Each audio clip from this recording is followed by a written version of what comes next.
Атақты ағайын, құрметті екі жастың ата-анасы және бүгінгі қуанышқа жиналған қадірлі қонақтар, салтанатты неке қию рәсіміне қош келдіңіздер. Өмір тойы, көңіл тойы үйлену. Үйлену олы мәңгі көктем күйгену. Жас отаудың қабырғасы қаланып дүниеге тағы да бір үй келу. Қымбатты жас жұбайлар, бүгін сіздер үшін ең бақытты да маңызды күн. Біріңіз әке, біріңіз ана болар болашаққа қадам бастыңыздар. Осындай жауапкершілігі мол қадамның алдында сіздерге бірнеше сұрақ қоюға рұқсат етіңіздер.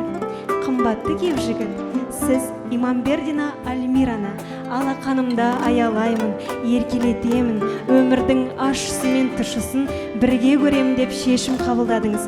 Бүгін қос ата-анаңыздың алдында, тума-туыс ағайынның алдында осы шешіміңізді растайсыз ба? Әрине. Бәрекелді, қошеметтеріңіз болсын. Қымбатты қалыңдық, сіз Раш шыңғысты сыйлаймын, махаббатымды мәңгілікке сақтаймын, өмірдің ащысы мен тұщысын бірге көремін деп шешім қабылдадыңыз.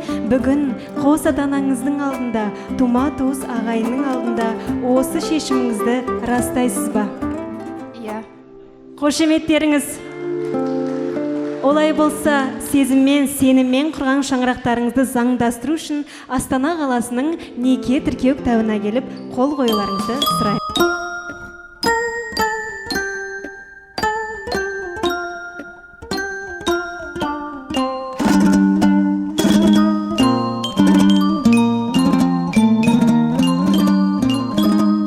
Неке қиған жүзікті сәндік үшін тақпайды. Неке қиған жүзікті мәңгілікке сақтайды дейді. Қымбатты жас жұбайлар, неке жүзіктеріңізбен алмасуларыңызға рұқсат.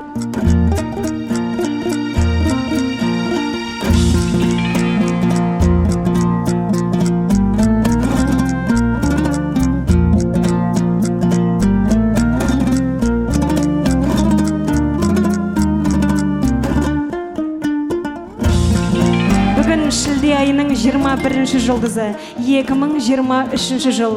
Астана қаласында тағы да бір шаңырақ бой көтерді. Қырған шаңырақтың отбасының отағасы ретінде қымбатты күйеу жігіт сізге ең алғашқы отбасылық құжатты табыстаймын. Құтты болсын.